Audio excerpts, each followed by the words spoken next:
Hello! Je viens de m'apercevoir que j'ai oublié mes chaussons et qu'il va faire froid. Donc je vais revenir.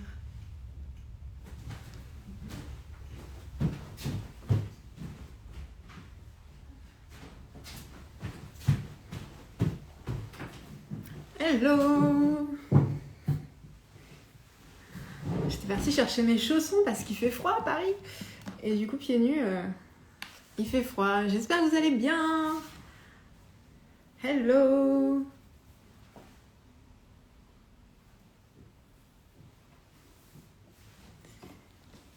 J'attends que tout le monde arrive. Bonjour, bonjour.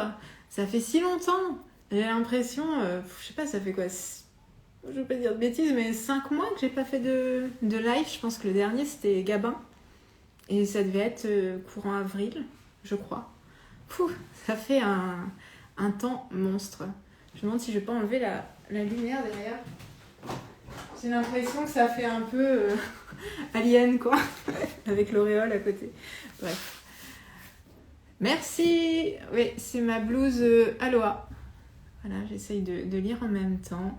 C'est une des blouses que je préfère, je dirais. J'adore le tissu, il est trop beau comme ça, lilas, toujours. Hein. Voilà, on se refait pas. Yes, la déco. Oui, mon atelier. Le premier. Et ça me fait trop plaisir de vous retrouver.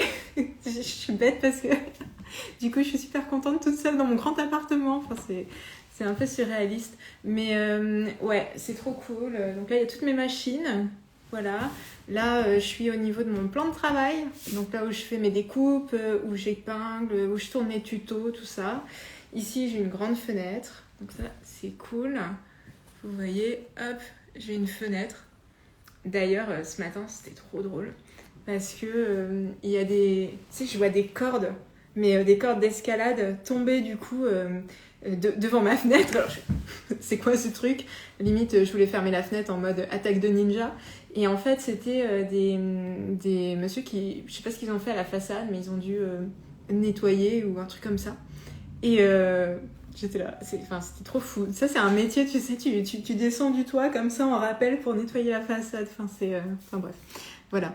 Je m'égare. Je suis en tout cas très contente de vous retrouver. Et si vous avez des questions, vous pouvez les poser dès à présent. Et moi, j'en ai reçu quelques-unes auxquelles je répondrai aussi. Mais voilà. Merci. Ouais, bravo pour la déco. En fait, c'est pas facile de choisir une déco, je trouve. Et là, je suis contente parce que ça rend bien. Voilà. J'ai essayé d'attendre un petit peu et en fait, j'ai l'impression de changer mes meubles tout le temps parce que je crois beaucoup au fait d'agencer au fil du temps. Parce que on se rend vite compte que ce qu'on a dans la tête, c'est pas forcément le moyen le plus efficace de travailler. Donc voilà, c'est encore un work in progress. Mais voilà. Là, c'est marrant, c'est des agents venus pour spoiler la future collection. T'imagines le truc, tu descends et tu repars. Ce serait drôle quand même. Ça serait très très drôle. Hop, attends. Ouh, je peux pas faire de bêtises, je crois que j'ai fait un truc. Voilà, c'est bon. Je ne touche plus à mon écran. Je pense que je vais regarder ici sur ma tablette, comme ça je ne risque pas de faire disparaître le truc. Ça fait 20 ans que je me suis pas connectée. Hop. Voilà. Je m'entends en écho. C'est terrible. Voilà, bon en tout cas, je suis super contente, je me répète, de vous retrouver à quelques jours du lancement de la collection. Ça me fait toujours un peu bizarre, parce que c'est vraiment le terme en fait de 6 mois de boulot. Et je suis toujours très angoissée, je me demande... voilà, est-ce que ça va vous plaire? Est-ce que le travail que j'ai fourni finalement, est-ce qu'il a valu quelque chose ou pas? Mais bon, je suis en train d'enlever mon sachet à thé, voilà. Mais bon, je suis fière de cette collection, je suis fière des modèles que j'ai sortis, donc j'espère qu'ils vous plairont. Je vais du coup répondre à une des questions que j'ai reçues en avance, qui était quel type de vêtements sont prévus et quel type de tissus seront compatibles. Ça me permet de vous parler un peu de la collection sans trop vous en dire. Alors, pour cette collection, j'ai prévu... Alors, il y aura 4 patrons. Donc, on va avoir 2 robes qui peuvent aussi être cousues en blouse. Enfin, surtout une. L'autre, pourquoi pas, vous allez voir, j'ai trouvé... Enfin, j'ai essayé un truc en fait en cousant mes prototypes en me disant bon au pire ça marche pas, au mieux ça marche et finalement ça marche. Du coup c'est une version blouse mais vous allez voir, je laisse un peu de surprise mais c'est une longueur blouse on va dire. Donc voilà, robe, blouse, on va avoir un short pantalon donc au choix. Et j'aime trop ce patron parce que du coup je trouve que le style du short n'est pas du tout le même que le pantalon et pourtant c'est le même patron. Du coup, c'est assez drôle et je trouvais ça pas mal d'avoir voilà, ces deux choses qui... On a un peu l'impression d'avoir du 2 en 1, quoi. Donc voilà, et il y a le chemisier Jamie. Donc c'est un chemisier avec pas mal de déclinaisons de manches. Donc on part de là, sans manches, on fait manches courtes, manches 3/4 et on a 2 options de manches longues. Donc ça c'est cool. Et voilà pour les types de vêtements. Je crois pas que j'en ai oublié. Non.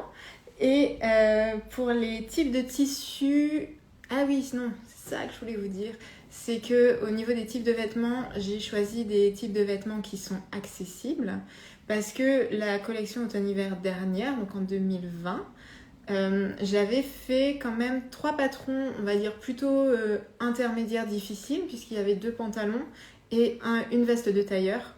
Et Justine, avec ses manches, n'était pas non plus genre niveau débutant. Et du coup, là, j'ai plutôt fait, en fait, pour que ce soit accessible. Donc, il n'y a pas de tailleur, il n'y a pas de manteau, puisque j'ai sorti Myriam il n'y a pas si longtemps, finalement. Le long manteau avec les plis ici.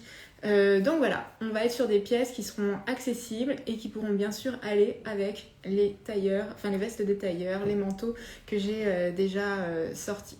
Voilà un petit peu sur les pièces. Et hop. Alors, il y a une question. Le live sera bien sûr en IGTV après. Et du coup, je vais parler des tissus. Je vois qu'il y a une autre question sur le sujet. Donc, pour les types de tissus de la collection, ça va être assez varié. J'ai vraiment pensé tissu presque autant que patron sur cette collection. C'est-à-dire que je voulais vous proposer par exemple des robes qui puissent être cousues dans des tissus plus épais, donc pour l'hiver, ou alors qui puissent être doublées pour ajouter une épaisseur. Et bon, ça a vraiment pris une grande partie de la réflexion sur la conception de la collection. Et alors, au niveau des tissus que moi j'ai utilisés, vous en voyez certains du coup dans le dos, mais là il n'y a pas des tissus épais sur mon petit moodboard. Par contre, en tissu épais, j'ai utilisé un velours lisse. Donc ça, je sais que vous aimez bien le velours. J'ai bien compris avec Gabin et le nombre de questions sur est-ce qu'on peut coudre Gabin en velours que là je me suis dit non mais si je sors une robe, je vais leur donner du velours, en veux-tu, en voilà. Et j'adore cette pièce, elle est trop belle. Donc il y aura possibilité de faire du velours. J'ai aussi, alors je me suis notée parce que du coup j'oublie sinon... Alors, qu'est-ce que j'ai d'autre ? J'ai de la viscose, bien sûr, viscose, crêpe de viscose, polyviscose, donc c'est un mélange viscose et polyester qui permet de faire des pantalons qui ont une chouette tenue, même si c'est pas le plus responsable. Voilà, on n'en coupe pas non plus à la palette. Et il y a du voile de coton, de la gaze de coton ou similaire au niveau des chemisiers. Moi, c'est quelque chose que j'aime beaucoup parce que ça fait un rendu très vaporeux. Et il y a aussi comment ça s'appelle le terme exact ? Je crois que c'est du twill de laine B-Stretch qui vient de chez Stragier et qui est sympa aussi pour tout ce qui est bas, donc short et pantalon. J'ai aussi utilisé du jacquard. Donc voilà, des matières qui sont un peu plus épaisses et un petit peu plus, on va dire, diversifiées qu'uniquement de la viscose. Et je pense qu'on peut... Enfin, je me rappelle plus tout ce que j'ai mis dans mes instructions et dans les conseils tissus qu'il y a dans le livret des instructions. Mais il y avait beaucoup de suggestions de tissus. Donc voilà, je pense que ça sera chouette. Et j'ai hâte de voir vos choix à vous en termes de tissus. Il y avait une question sur comment je choisis mes tissus. franchement, je pense que je peux passer... je passe des semaines là-dessus. C'est-à-dire que je fais des patrons, mais j'ai l'impression d'être dans la tête d'une chef de produit textile quand il s'agit de faire des choix pour les tissus qui vont faire les prototypes de la collection, parce que j'essaye de trouver les meilleures associations et surtout celles que je vais porter, qui correspondent à mon style et que je vais porter après la collection, bien sûr. Et donc... vraiment, c'est presque dans la douleur que ça se passe parce que c'est... Donc j'ai le modèle et je vais écumer tous les sites en ligne. Moi, je marche majoritairement en ligne parce que j'ai l'impression de mieux voir. C'est-à-dire que si je vais dans une boutique et que c'est en bazar, c'est comme les soldes, j'arrive pas, je sais pas, c'est comme ça ne marche pas, je ne vois plus rien et j'ai juste envie de partir. Donc voilà, j'écume les sites. J'ai l'impression que tout rentre dans ma tête. Je n'endors pas. Je peux rester 3 heures à scroller sur mon téléphone pour faire toute la... Enfin bon, c'est un peu extrême, mais voilà. Et ensuite, je vérifie souvent les fiches produits pour bien vérifier le grammage, la composition exacte du tissu. Si je vois sur des sites de prêt-à-porter des tombées qui me plaisent, je vais voir la composition, je me dis « Ah ok, ils ont utilisé ce type de tissu. Ok, qu'est-ce que moi je peux trouver avec une composition un peu similaire ?» Et généralement, enfin, des fois on tombe sur de belles surprises. Et après, il y a l'expérience, c'est-à-dire que je sais maintenant les tissus dans lesquels je me sens bien, ceux que j'aime porter, et ceux qui sont aussi, on va dire, agréables au quotidien, c'est-à-dire contrairement à cette blouse qui ne se repasse pas le matin. Donc voilà, c'est franchement, des fois je passe des semaines sur les tissus, je pense au moins 3 semaines à choisir 10 tissus pour ma collection. Je sais même pas comment font les gens qui font une vraie collection avec des tissus et des tissus parce que c'est compliqué. Le patron du chemisier sera pas en grande taille au début. Il va être du 32 au 48. Les grandes tailles, alors sur cette collection, ça va être un peu différent de la collection précédente parce que en fait, j'ai lancé au début de l'année le passage de la blouse Lola et du pantalon short Gabin en grande taille. Ça m'a pris beaucoup de temps en développement et en fait, je pouvais pas sortir à cette collection tous les patrons en même temps. Donc, au niveau de la nouvelle collection, il y aura un patron de robe blouse qui sera disponible du 44 au 58. Et franchement, j'ai essayé sur ma copine Monica, mais c'est à tomber à la renverse, quoi. J'adore. Et il y aura ensuite, donc dans un second temps, ce patron-là sortira bien avec la nouvelle collection. Et ensuite, je suis en train de finaliser Gabin et Lola en grande taille. Donc ça sortira, je pense, au mois de novembre. Donc voilà, ça fera d'ici la fin de l'année 3 nouveaux patrons en grande taille. Et voilà, actuellement, avec mon petit niveau, moi tout seul, c'est tout ce que je peux réaliser. Mais j'ai bien sûr prévu de passer les patrons, on va dire, dont j'aurai le plus de demandes, en fait, en grande taille. Voilà. Hop, je lis un petit peu vos... Hop, je lis un petit peu vos... commentaires. Si je veux me coudre une Jenny dans un coton blanc, tu conseillerais quoi comme grammage, marque, armure? Alors, j'essaye de ne pas donner mes tissus pour pas tout spoiler non plus. Moi, je suis une grande fan des chemisiers qui sont en gaze. Alors, pas en double gaze, mais en gaze plate, donc en gaze simple. Et maintenant, parce que c'est vraiment super confortable, c'est aérien. Donc je recommanderais plutôt ça au niveau du grammage. Je pense qu'on doit être autour de 150 grammes par mètre carré, quelque chose comme ça. Donc voilà, ça peut être une piste. Après, il y a tout ce qui est batiste de coton. La batiste de coton, c'est c'est du coton qui est très très fin. Je crois qu'on doit être autour de 70 ou 80 grammes par mètre carré, donc c'est très fin. Mais on peut trouver de beaux imprimés en batiste de coton. Ça a un toucher super soyeux, c'est doux. Et chez Stragier notamment, ils en font vraiment des beaux. En tout cas, moi, c'est ma marque de référence, en tout cas pour les batistes de coton. Voilà. Est-ce que tu as un chouchou parmi les nouveaux patrons? Je sais pas. Non, je crois que pour une fois, je crois que je les aime tous autant. En fait, ils sont très différents et du coup, très différents tout en étant dans le même style.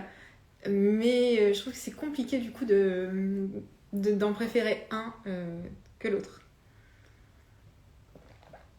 Alors pour la maille, j'ai pas prévu ça en fait pour le moment parce que j'avais déjà assez d'idées en fait pour le chien étrable, donc je suis restée là-dessus. La maille, c'est encore un autre domaine du modélisme et pour le moment, je trouve que je n'ai pas assez pratiqué pour vous faire un patron. Je pourrais travailler avec quelqu'un qui est spécialisé dans la maille, mais il faut quand même ensuite faire le tutoriel vidéo. Du coup, je me dis qu'en ce moment, depuis quelques mois, je fais un peu de la maille en coulisses, c'est-à-dire que je vous montre pas forcément ce que je fais, mais j'essaye un petit peu de m'y atteler pour pouvoir, si je fais un patron maille, au moins vous montrer un tutoriel qui est clair et pas juste moi en train de galérer à coudre ce tissu dont j'ai pas très l'habitude. Voilà, donc c'est tout ça en fait, entre les envies et vraiment ce que je peux produire, en fait il y a souvent un monde parce que y a plein de trucs qui limitent, comme le tutoriel vidéo et tout ça. Alors la gaze, je vais rallumer parce que du coup ça devient un peu sombre là. La gaze ou la batiste ne sera pas transparente. Si, ça c'est un peu le défaut, c'est qu'il y a une légère transparence sur ces tissus. Assez relative quand même parce que j'ai cousu une blouse en batiste de coton stragié, celle avec les mandarines ou ce type de fruits. Et je trouve qu'il n'est pas très transparent. Si on porte des sous-vêtements chers en dessous, il n'y a pas de souci. Pour la gaze, j'ai utilisé une gaze de chez Cousette pour... alors, elle est un peu créponnée, celle-ci. Pour ma nouvelle collection, il n'y a pas du tout de transparence. Donc, je pense que ça dépend. Ça dépend. Est-ce que les anciens patrons seront encore disponibles ? Tous les patrons qui sont actuellement sur le site seront bien disponibles. Il y en a quelques-uns qui ont disparu il y a quelques mois maintenant, mais ceux qui sont dispo actuellement le resteront. J'ai d'ailleurs fait un grand réassort. Donc voilà, tout reste disponible. Et est-ce qu'il y a un patron qui, je pense, marchera mieux que les autres ? Ouais, j'hésite entre deux. Je pense qu'en tout cas, il y en a 2 sur les 4 qui peuvent fonctionner. Parce que peut-être parce qu'ils sont pas si compliqués à coudre, ils sont particulièrement dans l'air du temps et voilà, je pense que ces 2-là peuvent plus fonctionner que les autres, mais en fait c'est marrant parce que l'an dernier, donc non, au printemps, la collection printemps, je pensais que Monica serait vraiment en top et loin devant par exemple Capriccioli ou Aloha. Je pensais pas, et en fait je me suis rendu compte que les 3 modèles étaient assez équivalents. Alors certes Monica est un petit peu au-dessus, mais je pensais qu'il y aurait plus d'écart entre tous ces patrons alors qu'en fait ils sont assez à touche-touche. Voilà. Et oui, pour en revenir à la maille, c'est vrai que c'est assez... je lis des commentaires qui disent que c'est vrai que c'est compliqué comme matière la maille.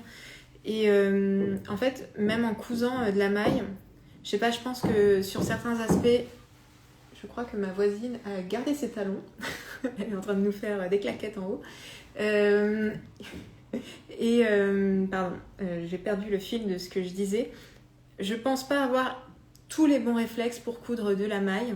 Ou alors, je sais pas, il y a un truc qui va pas. J'ai cousu un pantalon il y a pas si longtemps. Et je sais pas, ou alors c'est le tissu ou quoi, mais je trouve que ça crée des petits trous parfois au niveau des coutures, comme si le tissu était trop fragile. Et du coup, voilà, j'ai pas encore tout réglé mes problèmes avec la maille. Et c'est pour ça que... Voilà. Peut-on acheter tes patrons dans les merceries ou autres ou uniquement en ligne ? Non, mes patrons sont uniquement disponibles chez moi, sur mon site.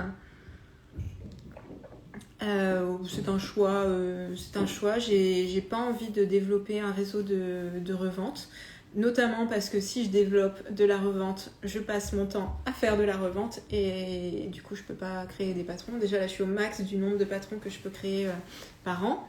Du coup voilà. Je ne vais pas... tout sera vraiment sur apollinepatterns.com.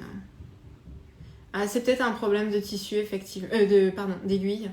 Je sais pas si... Ah oui, j'avais peut-être pas mis mon aiguille stretch. c'est peut-être ça.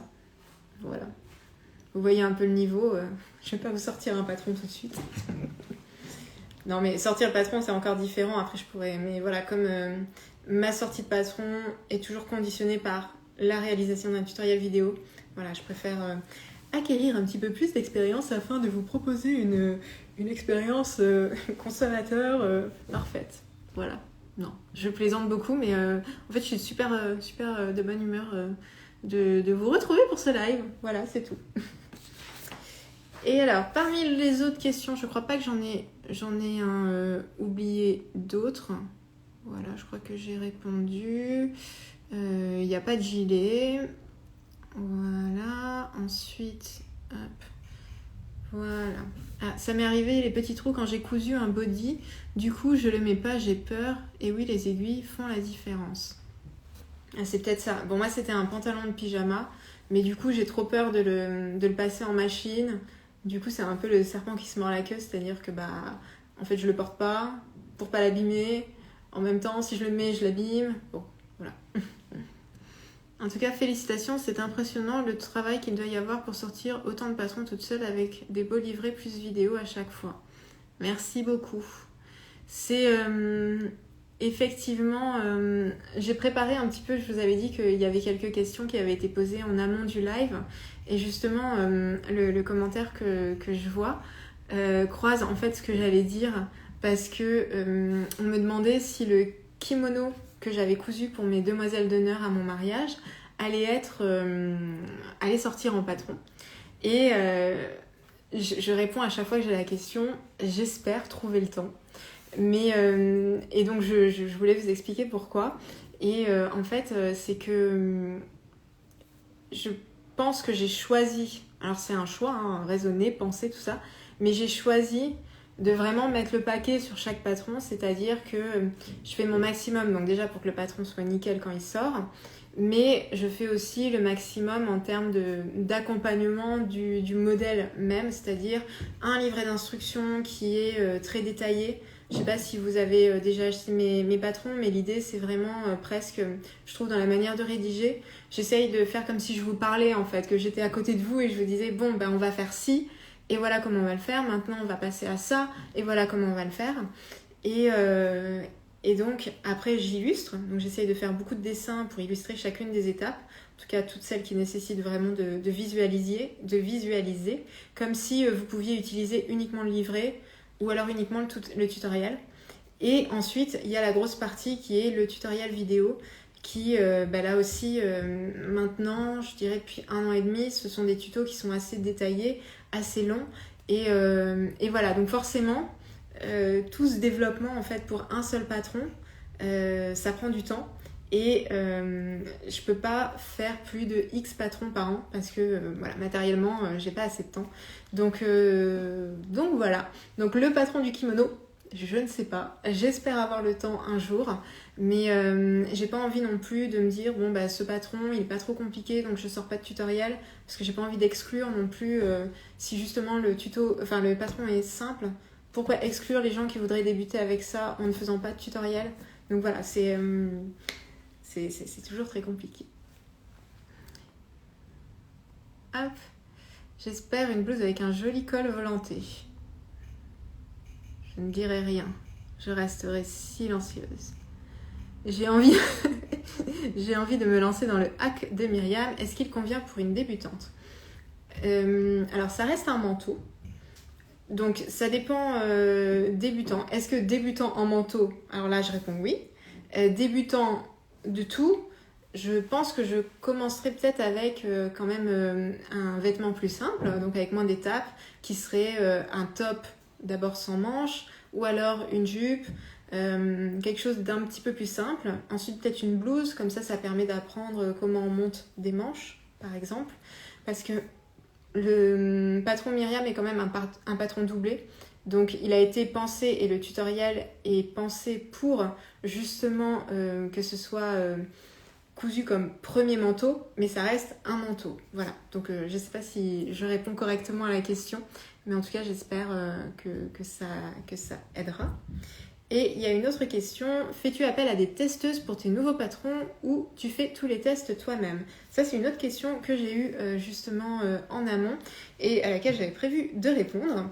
Alors, j'ai changé sur cette nouvelle collection.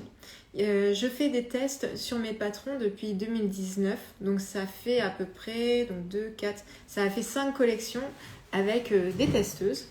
Et cette collection, j'ai changé, c'est-à-dire j'ai pas fait appel à mes testeuses parce que ça me demande en fait d'être très en avance sur mon planning. Et c'est pas toujours évident, surtout que voilà, il y a des projets dont je ne vous parle pas encore, mais qui sont bien là et sur lesquels je bosse aussi à fond. Du coup, j'ai dû revoir un petit peu ma petite organisation parce que quand je fais des tests, forcément, il faut que je rende mes patrons au moins 2 mois, voire 2 mois et demi en fait, avant leur sortie. Donc c'est compliqué en termes de timing et c'est pour ça que sur cette collection, je n'ai pas fait appel à des testeuses et j'ai fait les tests moi-même. Donc ça veut dire que j'ai cousu chacune des toiles dans toutes les tailles avec de la toile à patron, hein, j'ai pas cousu des vrais prototypes. Et en fait, c'était vachement cool. Vachement, c'est pas très beau. C'était très cool d'avoir pu compter sur mes testeuses donc pendant 2 ans parce que ça m'a permis en fait de repérer les erreurs que je faisais. C'est-à-dire que j'avais souvent le même type de retour en fait. Les erreurs, on ne fait pas des erreurs partout, mais on peut faire pas mal d'erreurs récurrentes sur les mêmes choses. Et en fait, ces 2 ans de travailler avec des tests, et ben... Pardon. Non, je viens de lire un message et du coup ça m'a perturbée. En tout cas, c'est très gentil, je reviendrai dessus après. Bref, j'ai beaucoup appris en fait de mes erreurs avec ces tests. Et là, en fait, je me sentais prête du coup à ne pas avoir cette soupape de tests. Donc moi j'ai testé plein de fois, c'est-à-dire que j'ai refait et refait des patrons pour vraiment, refait des impressions de planches pour tester jusqu'à la version définitive et bien faire attention que tout était ok ou en tout cas que s'il y avait une erreur, elle était vraiment minime voilà. Donc je pense que sur ce côté ça sera là. Maintenant, ce que je faisais aussi comme erreur, des fois, c'était dans les instructions. Parce que quand on écrit une instruction, on visualise pas forcément pareil que quand on fait le vêtement. Et maintenant, je relis toujours mes instructions. Enfin, je les fais tout le temps en même temps que je fais mon tuto. Donc, si j'ai cousu comme ça dans mon tuto, forcément, les instructions seront justes. Voilà. Donc, ça, c'est une petite évolution aussi. Mais vraiment permise par tout ce que j'ai appris pendant mes tests. Passé parce que franchement voilà, au début quand on débute on fait des erreurs, c'est la meilleure manière d'apprendre et là je crois que je suis contente parce que j'ai aussi trouvé le format, le bon format, le meilleur format en tout cas qui correspond à mon entreprise au niveau des patrons, voilà, que ce soit au niveau des instructions, du livret, de la planche de patron, tout ça. Et c'est vraiment chouette parce que quand j'ai commencé en 2019, forcément il y a des retours qui sont pas tip top parce que voilà, on lance une boîte, donc forcément on va se nourrir en fait des retours qu'on a pour améliorer et au fur et à mesure vraiment améliorer pour arriver à ce que vous désirez en fait. C'est pour ça que je suis souvent à l'écoute en fait de vos retours et je suis super contente parce que sur 2021 je crois n'avoir rangé aucun mail dans la case parce que j'ai une petite boîte à améliorer ou commentaires pas contents. Je les range dans une boîte mail dédiée.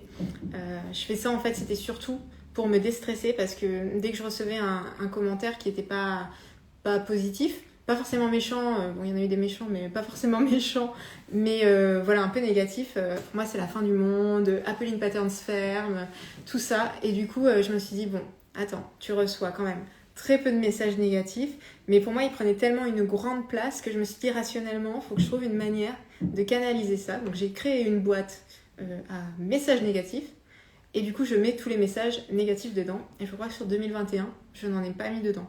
Donc ça c'était vraiment c'est je sais pas comment dire, mais le soulagement quoi. Donc voilà, tout ça pour dire voilà, que je ne fais plus appel à des testeuses, sauf sur la gamme de taille, donc la deuxième 44-58, parce que selon moi, c'est pas une gamme de taille que je connais encore assez pour voilà, sortir un patron et me dire ça va aller, tout va bien se passer, ça va aller à tout le monde, etc. Là, je trouve que j'ai encore besoin d'apprendre aussi à mon niveau. Voilà. J'espère que j'ai répondu à la question. C'est vrai, ça donne cette impression, t'es livré, on dirait que tu es à côté de nous. Ah bah ça, je suis trop contente, c'est le but. Cherches-tu des stagiaires pour te donner un coup de main? Non, je prends pas de stage ou d'alternance. J'ai des demandes, mais je réponds négativement. Voilà, c'est pas une piste de développement actuellement. Alors, bonsoir, je te découvre depuis quelques semaines, j'aime le style et le personnage, j'ai hâte de voir ta nouvelle collection. Merci beaucoup Ingrid, c'est très gentil. Ton processus de création, ta manière d'expliquer l'envers du décor permet vraiment de se rendre compte de ce que ça représente. Je dis chapeau parce que tu as une sacrée maturité d'entreprise. Merci beaucoup, c'est super gentil. Je pense que je discute aussi beaucoup avec mon mari qui est il est très pragmatique et très rationnel. Lui, il a fait enfin, entre autres parce qu'il a fait plein de choses, il adore apprendre. Et du coup, il a fait une partie IAE, donc c'est l'institut qui aide à la gestion d'entreprise en gros. Et c'est vrai qu'il a pas mal cette mentalité, qu'il est assez présent pour me conseiller sur certains trucs. Et voilà. Et même mon petit frère aussi qui a fait un IAE, c'est vrai que il va avoir des idées que j'aurais pas ou quoi, et du coup ça permet aussi d'acquérir cette maturité et de se nourrir un petit peu voilà. Et je pense que j'évolue aussi dans un milieu où il y a beaucoup de gens qui sont à leur compte, enfin en tout cas indépendants autour de moi. On a assez peu de personnes salariées, du coup je pense que ça aide à être dans ce mood aussi. Moi je tiens à vous remercier car j'ai réussi à coudre un gabin et je suis super fan, merci beaucoup. Trop cool.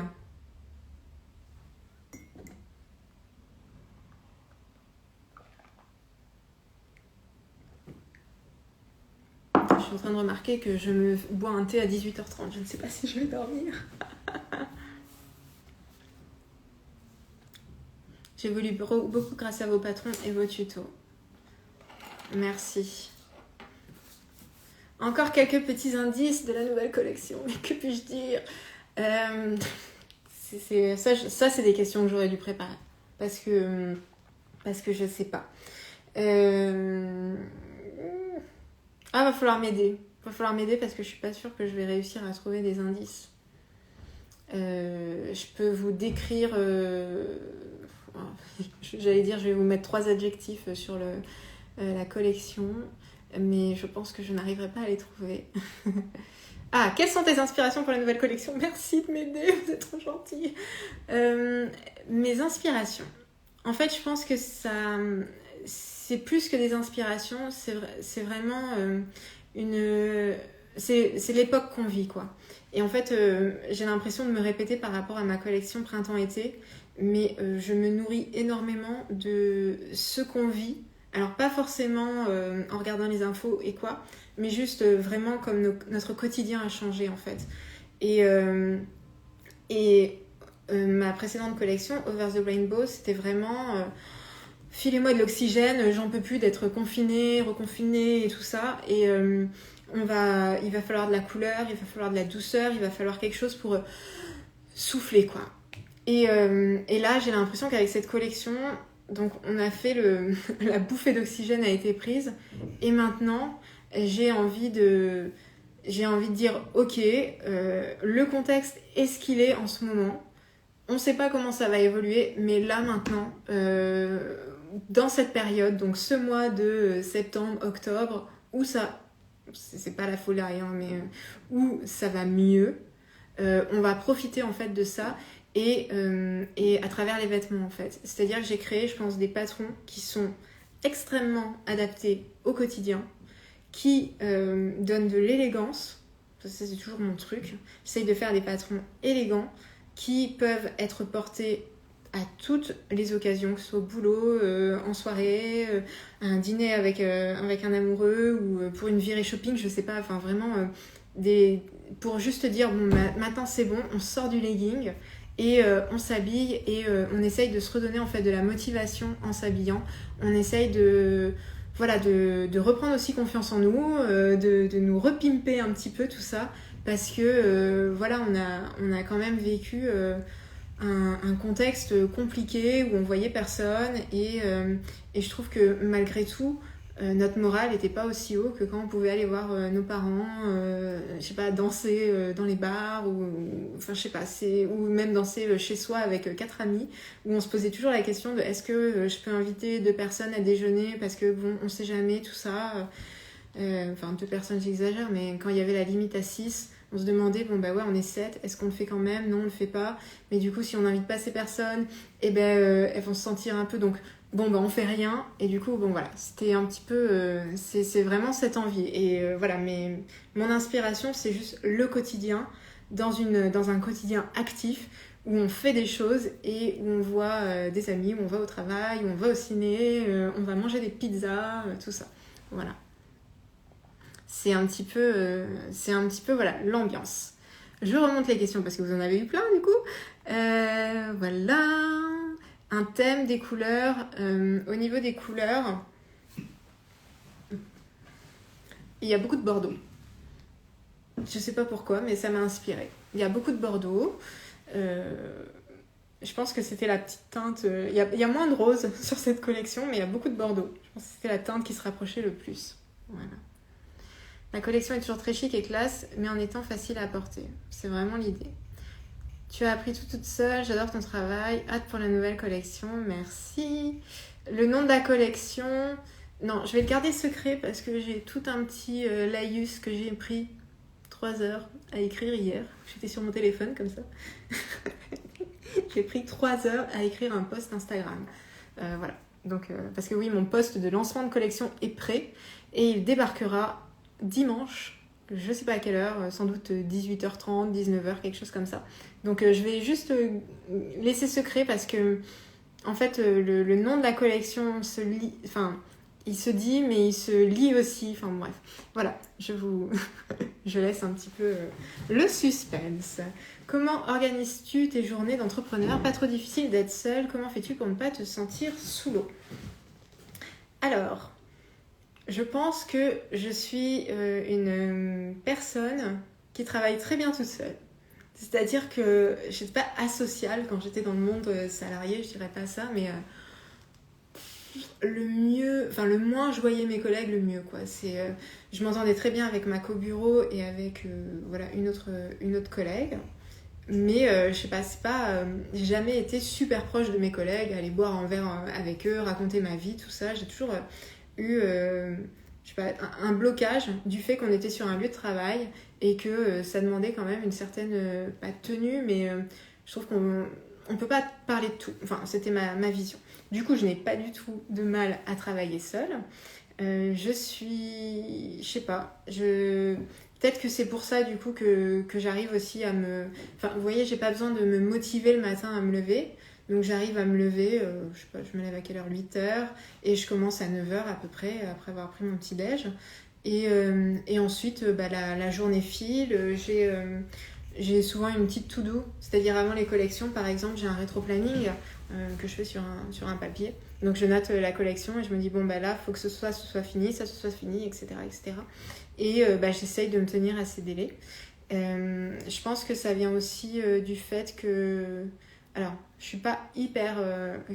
Enfin, je suis pas la meilleure là-dessus, mais je sais à peu près combien de temps me prennent telle ou telle mission. Et du coup, j'arrive plutôt à bien agencer en fait mon rétro-planning par rapport à ça. Et au pire, je pense que je prends toujours plus de temps en fait que je n'en mets vraiment.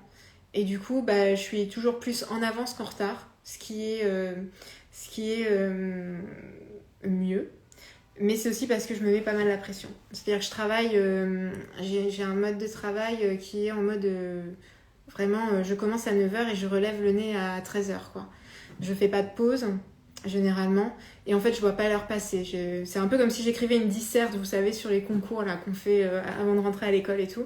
J'écris une disserte pendant 4 heures, hop, je me lève, je me dis bon, là il faudrait peut-être penser à manger. Donc je vais chercher à manger, je mange, et ensuite je suis repartie jusqu'à généralement 19h. Mais je sais pas comment c'est un peu mon tempérament, mais depuis longtemps, donc voilà. Mais mes premières expériences professionnelles, j'étais beaucoup en autonomie aussi. C'est-à-dire que mon premier stage, donc en télé, j'étais journaliste télé dans une petite rédaction à Bordeaux, enfin la rédaction régionale qui était TV7 à Bordeaux. Et je trouve que j'étais assez en autonomie, c'est-à-dire que je partais sur des reportages seuls, etc. Ils m'avaient confié une petite rubrique parce que c'était les municipales et que j'étais à Sciences Po. Voilà. Et donc il y avait tout ce travail déjà seul. Et mon premier job ensuite, on était en binôme. Mais dans les faits, alors on n'avait pas de bureau, je travaillais déjà depuis chez moi, depuis mon domicile. Et la personne qui était en binôme avec moi n'était pas à Paris, elle habitait ailleurs. Du coup, tout ce qui était à Paris, pas tout le temps, mais souvent, j'y allais seule. Et du coup, je pense qu'en fait, j'ai plus travaillé seule que travaillé en groupe. Et c'est peut-être pour ça, du coup, que j'ai plus... c'est plus naturel pour moi d'avoir un travail seul comme ça. Désolée si la question a été posée. Peut-on rajouter une capuche sur le manteau Myriam ? J'ai un doute. Faudrait regarder. J'ai pas de manteau à capuche, donc je pourrais pas comparer. Mais vous savez, Myriam, elle a un col-châle. Du coup, bon, techniquement, on pourrait mettre une capuche dans la couture, vous voyez ici, du col-châle. Parce que entre le pli creux et le col, il y a une couture. Mais du coup, quand on la remonte, ça veut dire que le col est à l'intérieur. Ou alors, il faut la mettre sur l'envers au moment de solidariser la doublure. Donc, je pense que techniquement, c'est possible. En termes de rendu, je ne sais pas ce que ça donnerait avec le col-châle. Il faudrait voir si ça existe, par exemple, en tapant sur Google manteau, col-châle à capuche. Voilà. Comment sont définies les différentes mensurations par rapport aux tailles de patron ? Tout simplement, je pense que mon tableau de taille, en fait, reflète les différents tableaux de taille à 1 cm près qu'on peut trouver dans les bouquins d'Esmod, de Teresa Julowska, bon, je sais pas comment ça se prononce, et d'Épée Studio. Voilà, moi j'ai pas un tableau de taille où je prends un parti, c'est vrai que je suis sur les mesures on va dire standards, et je prends pas un tableau de taille que je ferais moi-même où je dirais bon bah moi j'habille, je pense à Direndo par exemple qui habille les femmes avec plus de hanches, donc leur tableau de taille est modulé en fonction de ça. Voilà, donc moi je suis sur les tailles standards. Et pour le moment, je n'ai pas eu de retour en fait sur ça, donc je me suis dit que ça devait aller.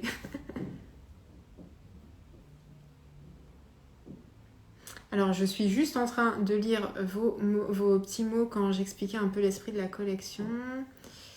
Hop, j'adore le brodage pour n'importe des inspirations tissus. Hop.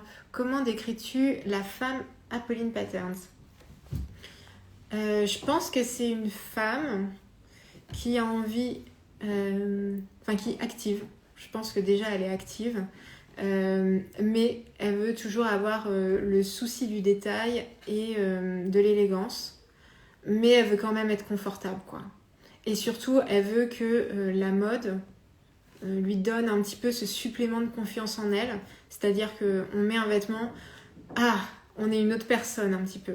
Je sais pas si vous voulez dire, on est une personne qui se sent plus en confiance et prête à affronter les difficultés de la vie. Je pense que c'est comme ça que j'ai pensé ma marque. Voilà. Est-ce que tu pourras faire une vidéo sur comment adapter le patron à notre morphologie ?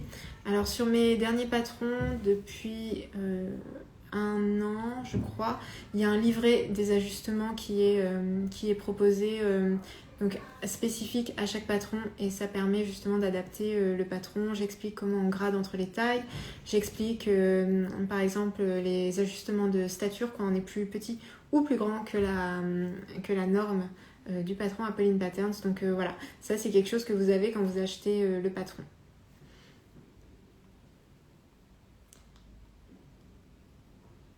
Penses-tu un jour proposer des tissus Apolline Patterns ? Je sais pas trop. C'est pas... Je suis pas sûre. À une période, je vous aurais peut-être dit oui. Mais là, plus ça va, plus... Non, ça ne me parle plus trop. Je préfère en fait chiner. Enfin, je dis chiner. Trouver la perle rare. C'est presque chiner, sauf que bon, c'est pas forcément en seconde main. Je sais pas ce que des fois je pourrais apporter de plus en fait. Voilà. Et ce serait aussi un autre développement, donc forcément c'est c'est conditionné en fait au fait de s'agrandir et j'ai pas trop envie de m'agrandir en fait. Je suis très bien à travailler seule. J'ai pas forcément envie de prendre quelqu'un en salarié. Ça fait pas du tout partie de mes projets. Et du coup, voilà, sachant ça, forcément, à un moment, il y a des choses qu'on ne peut pas faire. Et voilà. Est-ce que tu pourrais parler de tes études ? Alors mes études, j'ai fait une Hippocagne, donc après mon bac littéraire, j'ai fait une classe prépa littéraire, donc on appelle Hippocagne, et j'ai tout de suite compris que je ne voulais pas en faire de deuxième année, et donc j'ai passé le concours de Sciences Po à Bordeaux, parce qu'ils avaient un master journalisme, ce qui était mon objectif. Je voulais faire journaliste de mode à la base. Et voilà, donc je suis rentrée à Sciences Po après le concours, donc à la fin de l'année de prépa. Et donc j'ai fait mon cursus, je suis partie une année à l'étranger en Angleterre. C'était un peu compliqué, c'était bizarre cette année. En fait, en deuxième année, ils nous envoyaient tous à l'étranger, c'est-à-dire qu'il n'y avait aucun deuxième année en France. On était tous à l'étranger. Et nous, moi j'étais tombée dans une ville qui n'était pas... C'était en Angleterre, mais c'était pas foufou, quoi. Je trouve que l'école était pas folle, il y avait très peu de cours. Et je trouvais qu'il y avait pas... On n'apprenait pas grand-chose, en fait. Et voilà, c'était une période aussi où j'étais pas hyper bien dans ma peau. Donc c'était compliqué aussi d'être éloignée autant, parce que du coup, j'avais quel âge ? J'avais 19 ans. Du coup, d'être éloignée comme ça, mine de rien, de ses parents. Enfin, avant, j'étais à Bordeaux, donc Bordeaux-Angoulême, c'était 1 heure. Là, il fallait prendre un avion quand même pour revenir. Et voilà, c'était un peu... je regarde pas un très bon souvenir, mais ensuite je suis rentrée en troisième année.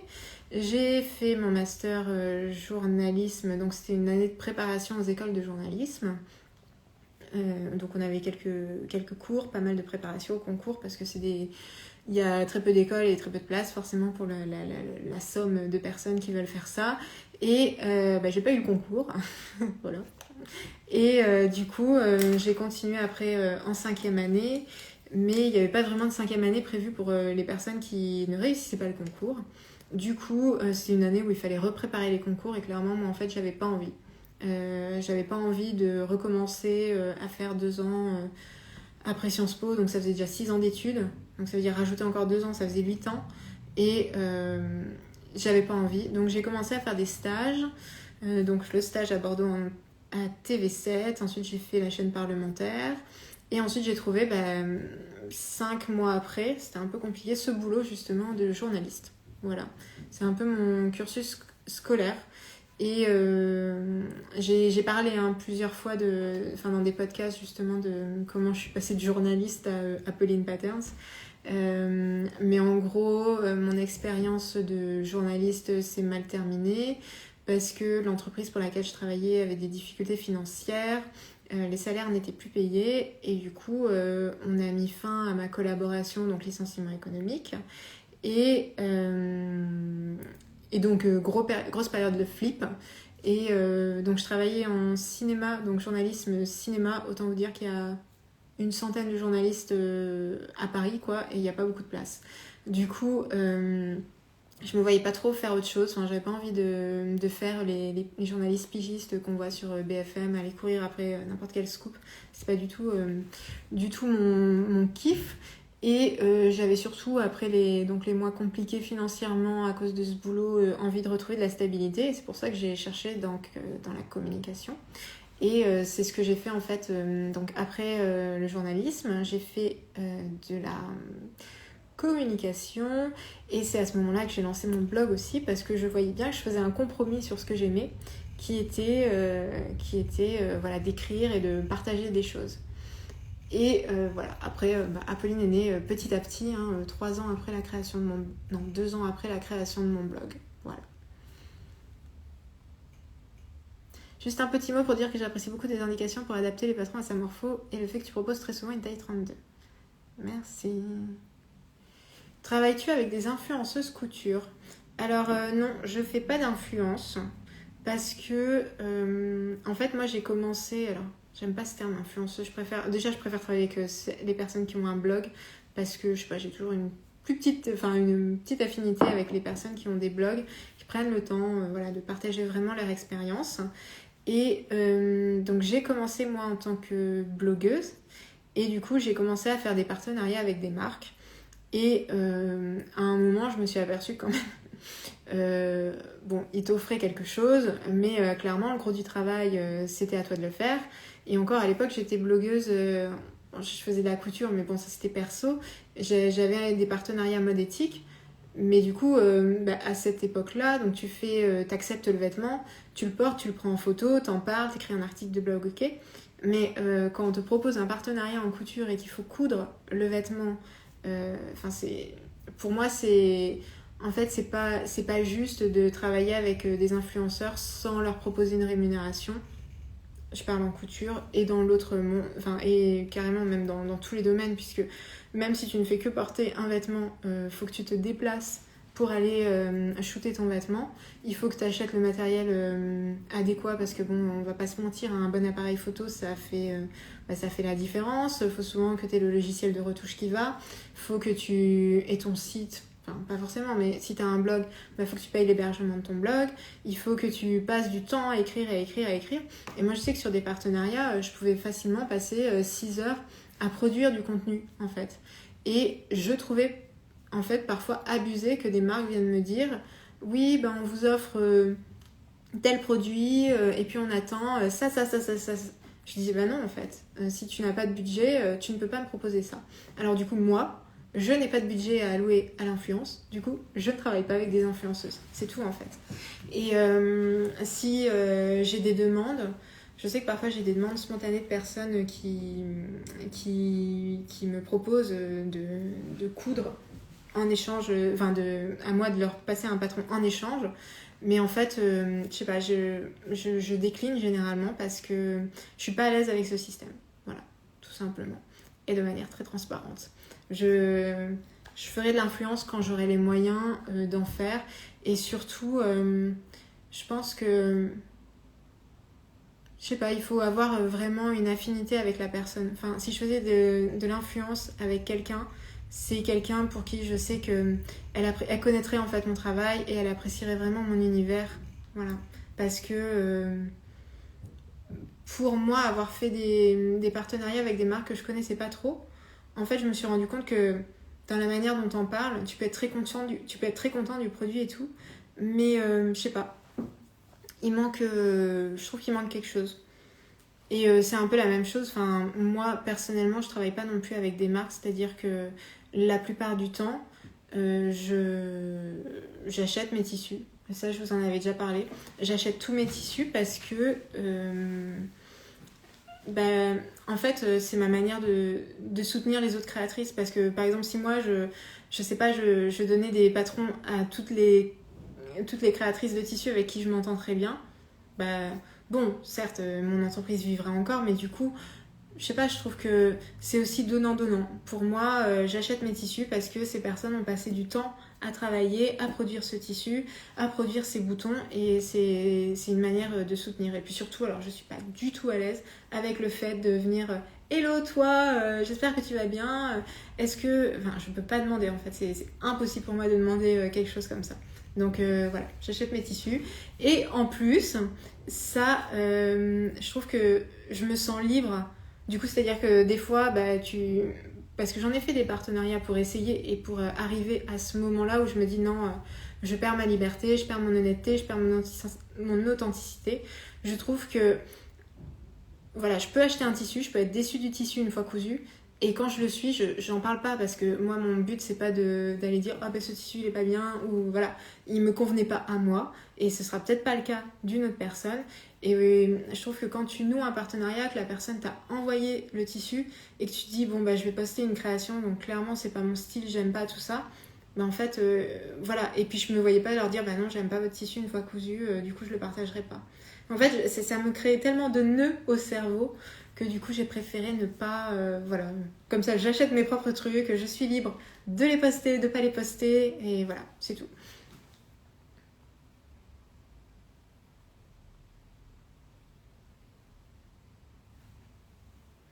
Ouais, merci. Alors, parce qu'il y a quelqu'un qui dit ça lève beaucoup de doutes de notre côté quant aux recommandations que tu nous proposes. Ouais, moi j'aime pas trop, par exemple, faire des stories où je dis ah ben moi j'achète mes tissus, machin. Je trouve que c'est plus facile d'en parler au cours d'un live. Ça fait un peu moins oh je suis la bonne élève, machin.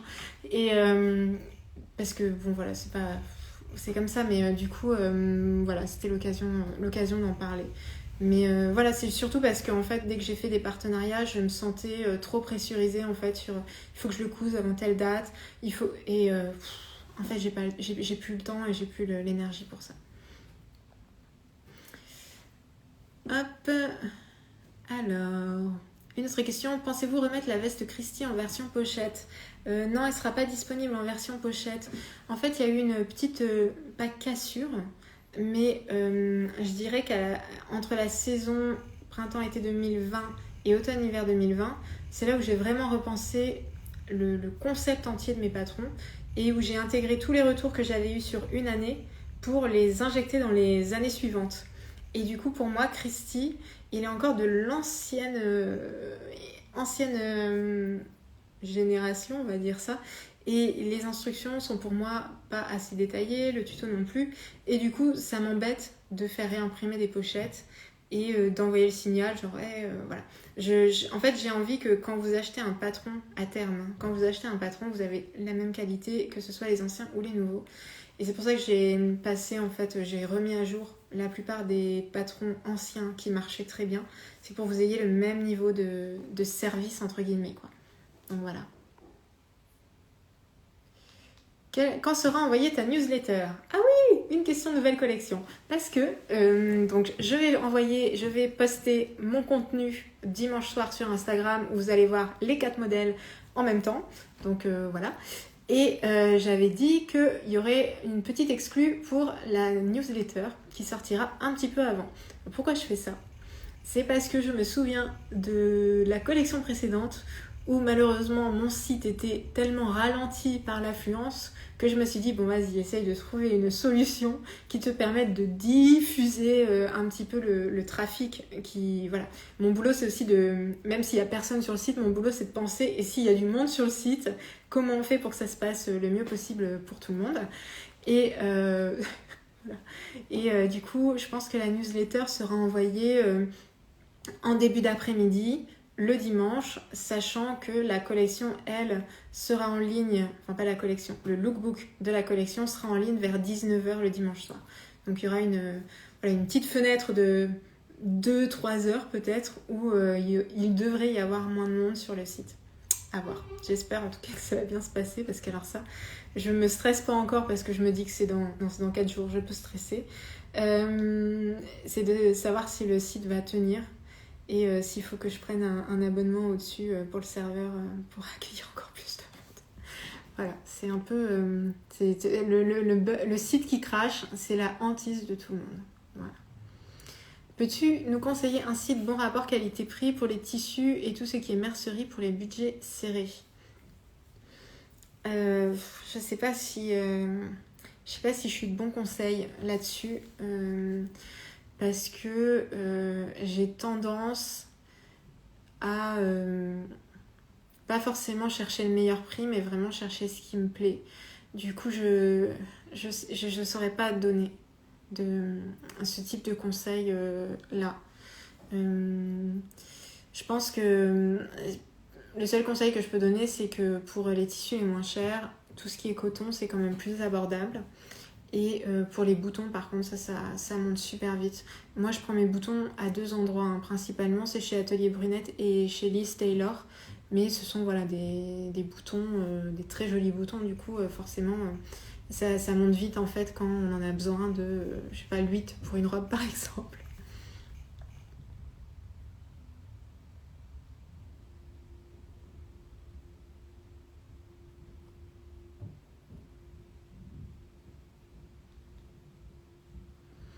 Je suis en train de lire vos retours justement sur ce que je vous dis. Il y aura toujours patron PDF et pochette, oui, toujours. Et la petite nouveauté, puisqu'on en avait discuté en story avec quelques personnes qui avaient répondu à mes interrogations il y a quelques temps déjà, j'ai ajouté une option pour avoir donc Donc il y aura format PDF seul, format pochette seul, et ensuite j'ai ajouté une option pour avoir pochette et PDF ensemble. Donc en fait il y aura trois petites solutions. Voilà, ça c'est un peu la nouveauté. Donc il y aura tout dispo. Moi j'ai pas de problème avec le PDF parce que moi j'en achète. Je les imprime chez moi, tout ça. Et je trouve que c'est bien quand on n'a pas envie d'attendre, même si j'essaye d'expédier vraiment très vite. J'expédie tous les 24 heures, donc normalement votre commande est expédiée dans les 24 heures après sauf le week-end bien sûr, hein. Mais du coup, j'aime bien avoir la flexibilité des deux. Rien de plus frustrant que d'acheter du tissu pas cher, de passer beaucoup de temps à réaliser un modèle et de réaliser que la qualité n'est pas au rendez-vous. Ouais, c'est sûr. Mais pochette, si cela pouvait être en grande taille, pochette, je suis pas sûre. Ah oui. Perso, les PDF sur des patrons où il y a plus de 29 pages, ça me saoule. Mais pochette, si cela pouvait être en grande taille, pochette. Je suis pas sûre d'avoir bien compris la question. En tout cas, sur les patrons Apolline Patterns, il y a les pochettes à la fois sur les tailles, la première gamme de taille et la seconde gamme de taille. Donc il y a des pochettes pour les deux formats. Et voilà. Et les planches sont maintenant sans superposition. C'est-à-dire que votre planche, elle peut faire 2 mètres de long, quoi. Ça fait 84 cm de large et, et parfois 2 mètres de long, voire plus, je crois, sur certains patrons, pour justement mettre tout le patron sans que ça se superpose. Voilà. Quelle aiguille machine utilises-tu le plus souvent? Alors, j'ai sorti mon petit truc. Voilà, je savais que je l'avais. J'utilise celle-ci. Alors, je suis désolée pour le miroir, donc je vais vous le dire. C'est Schmetz, donc la marque Schmetz. Je vais vous l'écrire, ce sera plus simple. Schmetz. Hop. Et aiguille Microtex. C'est des aiguilles qu'on trouve chez Églantine et Zoé et que je prends généralement quand j'achète leur tissu parce que c'est des tissus fins qui nécessitent des aiguilles et celles-ci elles font 70. J'utilise aussi des aiguilles 80. Et si je fais du jean ou des tissus pli épais, je fais du 90. Ton patron préféré de cette nouvelle collection? Ça j'ai répondu plus tôt, mais j'ai pas de préféré, pas encore. On verra après parce que vous voyez moi aussi c'est frais finalement ces nouveaux patrons, ils viennent, ils sont pas encore sortis mais bon moi je les ai on va dire cousus depuis 1 mois et j'ai pas encore épuisé toutes les idées de tissus que j'ai et d'ailleurs je suis contente parce que là je suis en avance sur ma collection du coup j'ai commencé à préparer des articles de blog avec des inspirations de tissus que j'ai pas forcément cousu en prototype, pas encore, mais je vous donne mes inspirations justement pour que vous voyez un peu tout ce qu'on peut faire avec tel ou tel tissu. Pas du sang avec du jean quand on fait les ourlets. Si pour un jean, ouais, sans. Je crois que la dernière fois c'est passé sur le 90, mais j'ai vachement dégarni mon ourlet au niveau de la couture de côté parce que sinon ça marchait pas. D'ailleurs je dis mon jean, mais non, mon dernier projet couture c'était donc l'ourlet du jean de mon mari. Ouhou grosse folie. Aimes-tu la matière jersey? J'aime bien, mais en fait je porte du jersey qu'en pyjama et j'ai quelques petits t-shirts simples, mais du coup à chaque fois je me dis bon, mais en même temps on en porte beaucoup des t-shirts et moi j'en porte souvent des t-shirts, mais je me dis est-ce que vraiment je vais leur sortir un patron de t-shirt? Enfin, il n'y a pas plus basique et du coup je me demande c'est pas quel est l'intérêt, j'ai l'impression que ça a déjà été fait et je sais pas, des fois en fait ça c'est une question que je me pose depuis plusieurs mois. Je me dis c'est vrai qu'un joli t-shirt peut-être avec une forme de manche un peu original tout ça, mais des fois je me pose la question, est-ce que vraiment c'est intéressant? Y aura-t-il un patron pour manteau? Non, il n'y aura pas de patron pour manteau parce que j'ai sorti mon patron Myriam en janvier dernier et je pense qu'il n'a pas encore vécu toute sa vie avant que je vous propose un nouveau manteau. Donc voilà, il y a, pour les personnes qui n'étaient pas là, on a un short pantalon qui a 2 allures différentes, que ce soit en short ou en pantalon, mais c'est le même patron. Il y a 2 robes / blouse et un chemisier. Voilà. La collection Homeware, ça c'est un peu... du coup, je vous laisserai regarder le début du live parce qu'on a déjà évoqué la question, je vais pas me répéter, mais pas tout de suite. Pas tout de suite pour le jersey et pour la maille. Existe-t-il un Myriam version courte? J'ai fait tout un tutoriel sur mon site internet parce que sur mon site internet il y a une partie blog puisque j'étais blogueuse avant, donc j'aime beaucoup nourrir mon blog sur Apolline Patterns et donc il y a tout un pas à pas en fait pour apprendre à modifier le patron de Myriam pour le raccourcir. Donc il y a des schémas, tout ça, normalement c'est assez clair et voilà. Alors, quelle marque... Ah oui, hop, est-ce que tu penses la collection comme un ensemble cohérent où les pièces peuvent s'associer ou pas forcément? Yes, la collection est hyper cohérente. Non, sérieusement, et vous allez le voir dans la manière dont je vais vous la présenter, c'est un peu comme si toutes les pièces Apolline Patterns s'imbriquaient et pouvaient s'associer. Non, pour moi c'est important de vous proposer des choses qui peuvent aller ensemble, comme ça vous dites ah ouais, cette association-là, ça marche, c'est bon, j'ai un bas, j'ai un haut, et voilà. Après, les robes, c'est... Voilà, on met pas de pantalon sous les robes, donc... Voilà. Mais en tout cas, si vous avez des vestes Taylor déjà, ou des patrons de manteau Myriam, vous ne devriez pas avoir de soucis à accessoiriser les nouveaux patrons. Quelle marque de fringues aimes-tu? Bash, non, je suis pas fan de Bash, j'ai jamais rien acheté chez eux. J'achète maintenant très très peu dans le prêt-à-porter. J'achète uniquement chez des petits hauts maintenant, et encore de moins en moins parce que c'est cher. Et voilà. Mais sinon, après moi j'aime bien les marques de fringues, mais en fait elles sont tellement hors budget que je ne les achète pas. J'aime ces marques de fringues parce que j'aime bien l'identité, parce que j'aime bien le travail de conception des vêtements, tout ça, mais voilà, c'est des marques que j'aime, mais que je n'achète pas. Et je vous en ai parlé de 2 récemment, c'est des marques américaines qui sont Ulla Johnson et Zimmermann. Voilà. Que l'on puisse vivre et dormir en Apolline Patterns. Yes, ce serait drôle. Ça peut être une bonne idée, car j'en porte beaucoup. Je voulais en customiser avec ma Cricut, mais j'ai du mal à trouver un uni qui ne soit pas collant. Ouais, je connais pas très bien. J'ai vu qu'il y avait des jolis jerseys pour t-shirt chez Meter. C'est Lulu de Roncin, ou Lulu Roncin, je sais plus exactement le tag sur Insta, qui a fait un t-shirt vert et la matière m'avait l'air assez cool. J'hésitais justement à en commander. Pas en vert, mais voilà. Au risque de te faire répéter, je viens d'arriver, le manteau de Jackie sera-t-il de retour? Non, le manteau de Jackie ne sera pas de retour. Non, et je pense que... Enfin, j'ai une idée de manteau.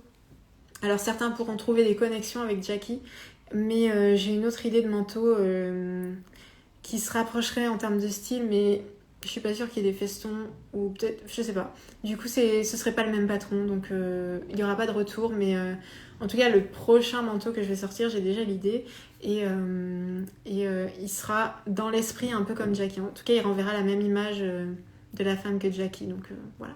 Un peu de patience peut-être. Gros coup de cœur pour la robe Capriccioli, mais je n'ai pas eu le temps de la coudre cet été. Peut-être être cousue avec des tissus plus hiver. Moi j'ai une version que je dois coudre justement. Non mais le tissu est dingue. C'est un velours lisse bordeaux, mais il a une couleur super profonde. Et du coup je veux coudre Capriccioli avec l'extension manche bouffante. À moins que je crée une autre extension parce que je la vois bien avec des manches très serrées, vous savez aussi. Vu qu'il y a le buste, machin, elle est un peu sexy. Donc bon, à voir. Mais du coup, je vais la coudre pour les fêtes de fin d'année en velours. Mais bon, ça c'est encore une robe un peu du coup habillée. Ensuite, je pense que sur peut-être des Vous savez, on voit ça dans certaines collections de prêt-à-porter. Je pense à Sage, il y a des espèces de... C'est pas des princes de Galles, mais des tissus à carreaux qui ressemblent un peu à des lainages. Mais je pense qu'il y a une part de synthétique à l'intérieur, mais je pense que ça peut être un type de tissu qui fonctionne. Oui, Monique Lhuillier pour les robes de mariée, c'est clair. Moi, j'adore que tes modèles soient intemporels. Il me reste la robe de la dernière collection et je sais que même dans 2 ans, je peux la coudre. Yes! Ah oui, tu vois, des manches bien fitées. Ouais, j'imaginais bien ça parce que du coup, t'as le buste qui passe comme ça, donc ça met en valeur la poitrine. Et ensuite, je me disais, ouais, des manches vraiment très... Mais du coup, faut quand même... C'est pas facile les manches bien fitées parce que du coup, c'est des manches qui sont très près du corps et on n'a pas tous les mêmes bras. Et faut quand même qu'on soit quand même à l'aise, vous savez, au niveau du coude et de l'emmanchure. Donc, je sais pas si ce serait possible sur le patron. Il faudrait que je fasse des tests. Pourras-tu nous faire un vrai tuto pour adapter et corriger les patrons à notre morphologie? Alors, ça fait pas partie des choses que je pourrais faire dans les prochains mois. Mais je vous avais parlé à une époque d'un projet justement de plateforme, enfin une sorte de truc vidéo qui puisse répondre à toutes ces questions de comment on fait ci, comment on fait ça. Pour le moment, c'est un peu en stand-by parce que j'ai eu un énorme projet qui m'a quand même pris pas mal de temps ces 6 derniers mois. Et voilà. Donc, je peux pas... j'ai du mal à tout faire. Mais voilà. Peut-être un jour, j'y arriverai. Je ne désespère pas. De toute façon, ça fait que le début. Ça fait 2 ans et demi. En 2019, 2020, 2021. Ouais, 2 ans et demi. Oui, c'est ça. Mais, ouais, c'est ça. 2 ans et demi que mon entreprise est née. Du coup, je me laisse un petit peu de temps pour la suite. Et voilà. Combien de modèles te fixes-tu pour chaque collection? J'essaye d'en faire minimum 3. Parce que je trouve que c'est compliqué de faire une collection à juste 2 modèles. 3, j'ai l'impression qu'il y en a un peu plus. Et ensuite, ça dépend un peu du temps que j'ai. Par exemple, sur la collection Over the Rainbow, donc on était en printemps-été 2021, il y a eu Aloha, Capriccioli, Monica, Gustave. C'est ça? Oui. Est-ce qu'il y en avait d'autres? Je sais plus. On a perdu sa tête, quoi. Et Baya. Donc, il y en avait 5. C'était une grande collection. Pour le printemps... Pour l'automne-hiver, généralement, j'en fais 3 ou 4 maximum. Voilà. C'est un peu ce que j'essaye de me fixer. Mais vous allez voir, il y a une belle surprise qui va arriver, mais j'ai pas encore mis de date. Il y a une petite nouveauté qui arrivera, mais je sais pas si ce sera fin octobre ou novembre. Comme il y a les vacances scolaires à cheval entre mi-octobre, enfin fin octobre et début novembre, je sais pas encore quand c'est que je referai ça. Quand sortira le fameux projet? Ça va être 2022. Tout début 2022. Non, j'ai eu la date aujourd'hui, alors du coup je me dis, oh my god, ça devient concret. Et du coup ça me donne un peu le vertige. Parce que je me dis... Ah oui, j'avais raison. Et la jupe courte, il y avait 6 patrons sur mon ancienne collection. Ouais, bien vu. D'ailleurs, il faudrait que je fasse une autre version de cette jupe parce que je pense que je n'ai pas encore montré tout son potentiel. Et je pense qu'en tweed, elle serait assez sympa. Donc je vais essayer de faire ça pour tout au cours de l'automne-hiver. 2022, ça semble si loin. Non, franchement, quand j'ai eu la date aujourd'hui, je me suis dit, oh là là, attends.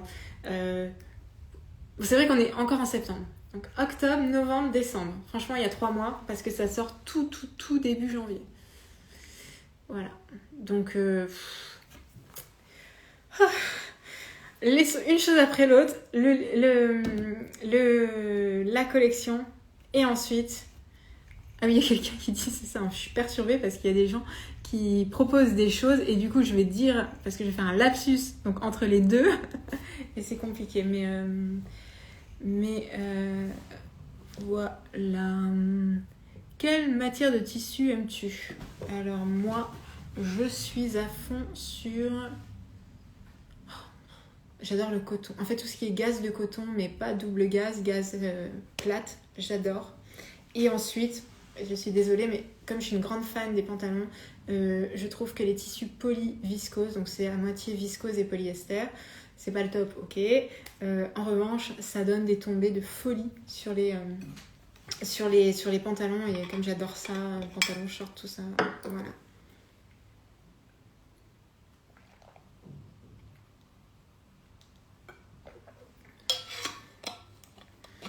Merci, c'est trop gentil ce commentaire. Je t'assure que je ne sais pas si tu le réalises, tu fais un sacré boulot parce qu'en tant que jeune marque, tu as fait un énorme travail pour créer la deuxième gamme de taille. Ouais, et franchement, c'est pas facile parce que vous voyez sur cette nouvelle collection, je peux pas sortir tous les patrons en grande taille et je retourne dans ma tête comment je peux l'annoncer en fait sans. Comment dire, sans avoir l'impression d'avoir moins fait que la dernière collection. Et il y a quand même 3 patrons qui sortiront d'ici la fin de l'année. Donc en tout, ça fera 6 patrons grande taille en 2021, ce qui est bien. Mais du coup, je me dis, tu vois, on n'est pas encore à l'égalité que je voudrais proposer. Donc merci pour le message parce que ça me fait plaisir. Et vraiment, je travaille dur sur ces patrons-là. J'ai pas encore rencontré mon public, mais je ne désespère pas d'y arriver. Et voilà, bon, j'essaye de faire le mieux. J'arrive à peine, j'ai raté tout le calendrier et le teasing. Bah non, nous n'avons pas encore parlé du calendrier. Enfin, un petit peu, mais alors, calendrier, nous avons dimanche rendez-vous donc pour le lookbook de la newsletter. Donc la newsletter arrivera dans vos boîtes mail dimanche en début d'après-midi, donc vous aurez accès au lookbook en avant-première pour celles qui sont inscrites. Ensuite, je vais publier mon contenu sur Instagram le soir, donc autour de 18h30, 19h, je ne sais pas encore.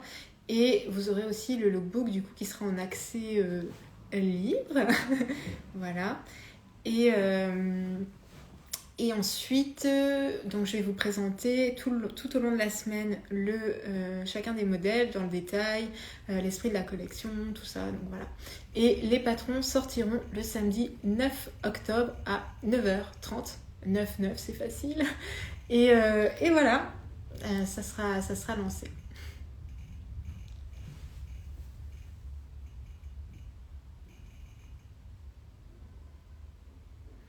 Et pour la chemise, elle sera pas tout de suite dans la deuxième gamme de taille.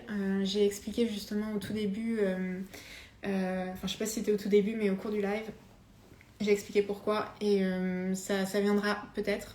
Mais pour le moment, voilà, j'avais déjà 3 patrons à sortir pour les grandes tailles et c'était tout ce que je pouvais faire en même temps que l'autre collection.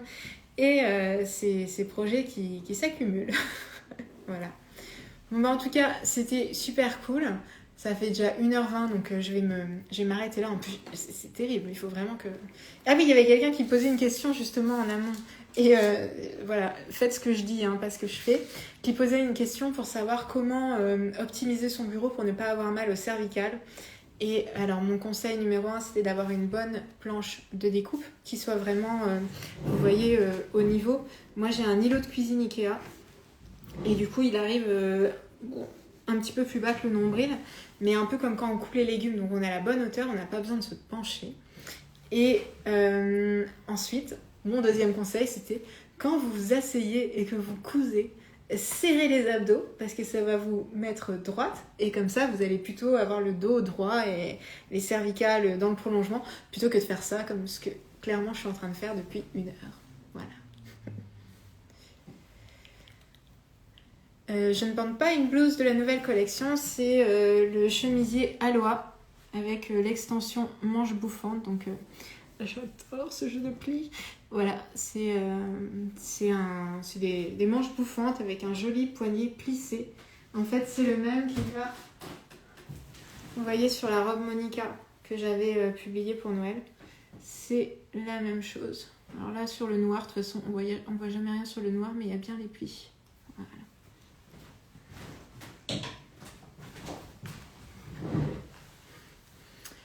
Voilà, bon, bah, je vous dis au revoir. Merci d'avoir été présente. C'est trop cool. Présent, pardon, s'il y avait des hommes. Et ben on essaiera de se refaire ça bientôt, même peut-être après la sortie de la collection, si vous voulez un live justement pour que je réponde à vos questions une fois que vous aurez découvert les modèles. Voilà, n'hésitez pas à me le dire. Et vraiment, c'était trop cool ce live. J'espère que ça vous a plu. Et voilà. Et que j'ai pu répondre à vos questions, interrogations, tout ça. Et que j'ai pu peut-être atténuer ce suspense sur la nouvelle collection.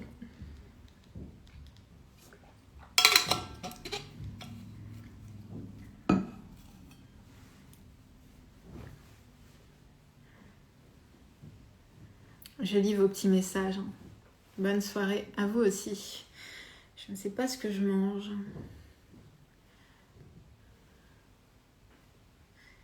Merci. Ah, j'ai trop hâte de vous présenter les modèles. Quand je vois vos commentaires, je me dis, mais c'est bientôt, enfin, je vais pouvoir leur montrer.